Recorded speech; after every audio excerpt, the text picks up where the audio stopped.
What is up, guys? Welcome back to another episode of Negus and the Dingus. In today's episode, we're going to be breaking down the brand new snapshot Mojang released to us about 4 or 5 days ago. I know this is coming out a little bit late, but we do Minecraft every Monday on the channel, so you know what you gonna do about that. It comes out on like a Wednesday, I believe it came out for us, and maybe Thursday it came out. And obviously we do this on a Monday, so most of your other Minecraft YouTubers have put out their takes on this. You already know the blocks, but if you don't know the blocks, we're going to be breaking down all these blocks for you right now in today's episode. There is actually a lot. It's really exciting. There's some new biomes in the Nether. The Nether looks different. So much to talk about and explore, so let's get on into it. But first, if you like this kind of content, make sure you like and subscribe, comment your favorite part. Most of y'all don't do that, and it kind of annoys me. That being said, let's actually dive on into it and talk about the first biome, Soul Sand. Alrighty, the first biome we're going to talk about is the Soul Sand Valley. It's going to be a green-themed biome in the Nether. Very cool. And this is going to be the generic block you see when you're walking around the Soul Sand Valley. Nothing too special here.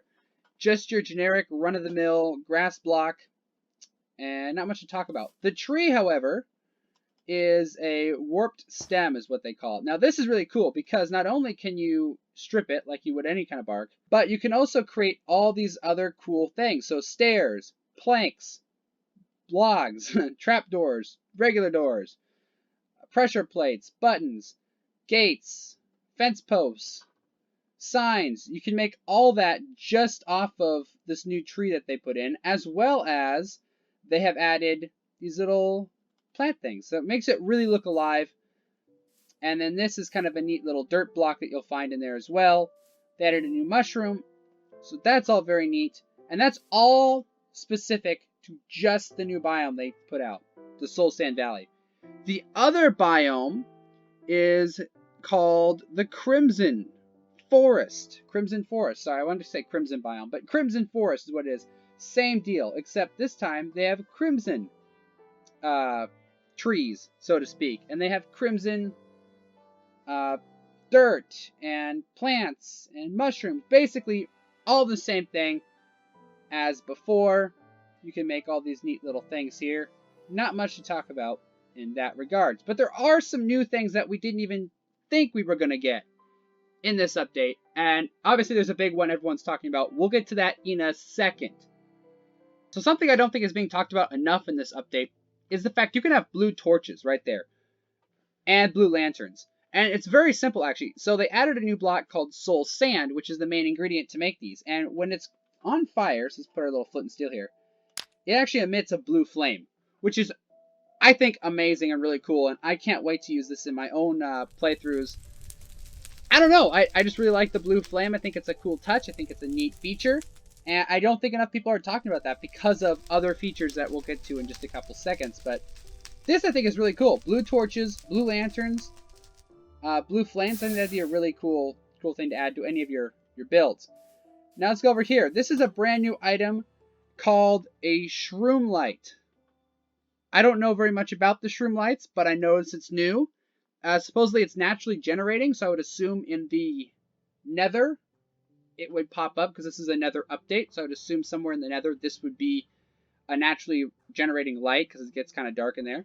That's really cool. And then these pillars, which are basalt. They added basalt pillars. I don't know how sturdy they are, but you know, they added it, which is kind of cool.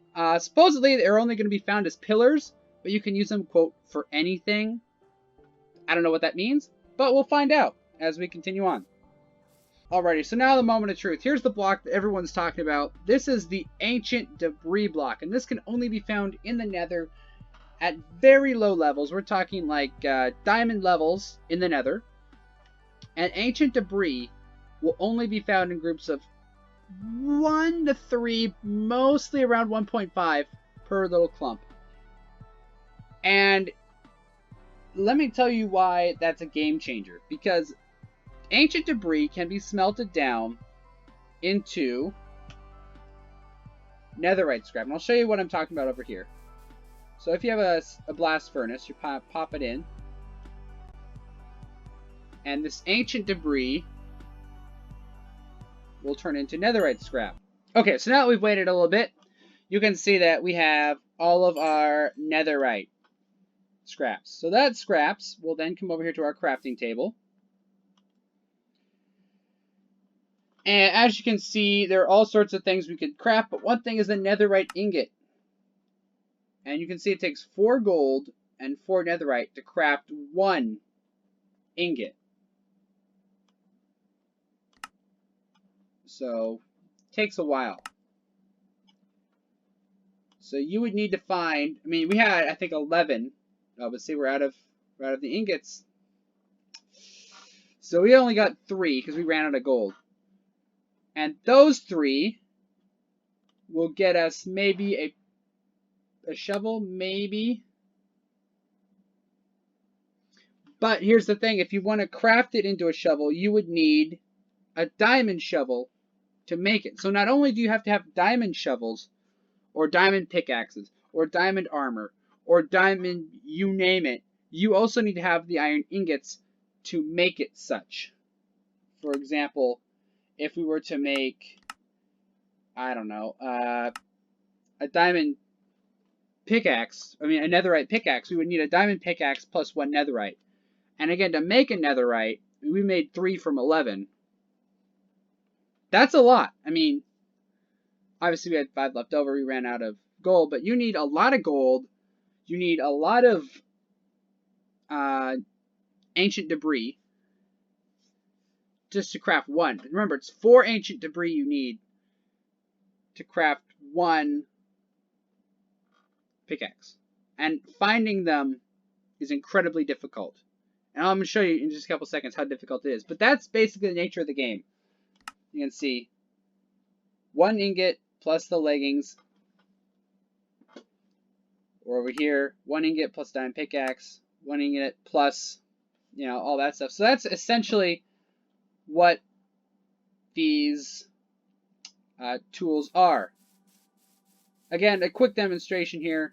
You got the hoe, the axe, the shovel, the pickaxe, which we will compare in a second, a sword, a helmet, all these things. So really cool, but let's do a comparison here. Okay, so I've been dying to try this out. I have a diamond pickaxe in my hand, and I have a netherite pickaxe. I'm going to time them to see how quickly it takes us to go down this little line. And I'm curious. I don't know what the answer is. I don't know if they'll be faster or how fast, but we'll see.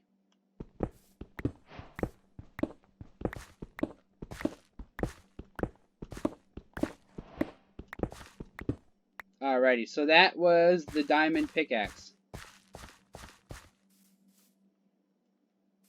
Alrighty, now let's try it with the netherite and see how quickly it goes.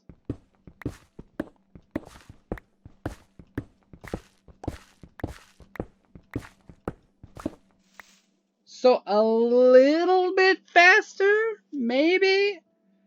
I was expecting like blazing speed. The fact that that didn't give us blazing speed, kinda, I don't know how I feel about that. But definitely cool that we got some brand new tools that are available to us. And yeah. Let's go try out what the nether, let's go see what the nether looks like. So we're gonna hop this nether portal that I have so beautifully made. And we're just gonna see where we end up. Alrighty, so we're finally in the nether, and looks like we spawned right inside of Soul Sand Valley. So you can notice that there's kind of like a bluish little tint around. That's exciting. And it looks like the roof is still the same. So it looks like the roof is still that traditional nether roof. Well, and look at that! Right off the bat, we just kind of walked in. That's the shroom light. The natural generating shroom light. So that's what it must look like when you're in the nether. You can see the endermen are even carrying around blocks now. It's kind of weird to see them carrying those types of things. That is for sure. So one thing I was kind of dying to test out is if we were to dig straight down. I know I've done videos on this before, but if I were to dig straight down and kind of load this area up with TNT. There we go. Now we're getting better results. Whoop. Darn it.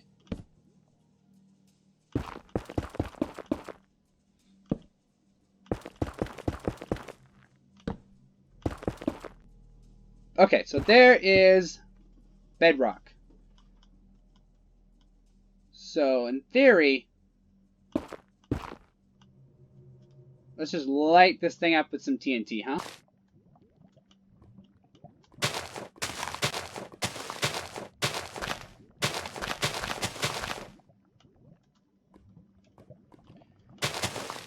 Alright, beautiful, beautiful, beautiful. You know what, let's just kind of... So, supposedly this stuff is very flammable. So, if you had like a ton of TNT, I'm sure, you know, don't really try this at home unless you're absolutely sure you want to do this, because this sounds like it's a good way to get everything destroyed. But, assuming everything goes to plan, whoop, we need flint and steel. Watch it blow.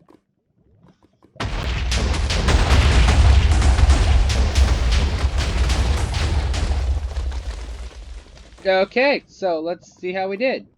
2, 3. That was it. In that whole area, we got 3 of these ancient debris. What's interesting about ancient debris is that they do not get impacted by TNT or fire or any of that stuff. They are totally resistant to that kind of stuff. So you could theoretically do this and blow up large portions of this like I did. Just and find it. So that's kind of cool. But again, then you're dealing with lava. So unless you have a potion that allows you to swim in lava, maybe don't do that, because as you just saw right here, it pretty much just kind of did nothing. Let's try a different area.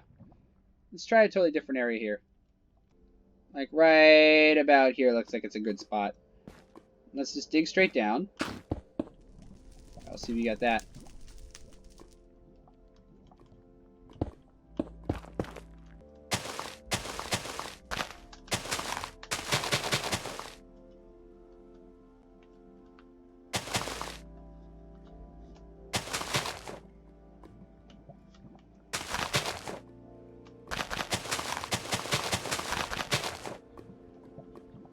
Alrighty, and let's go over here and dig straight down as well. Let's light them up.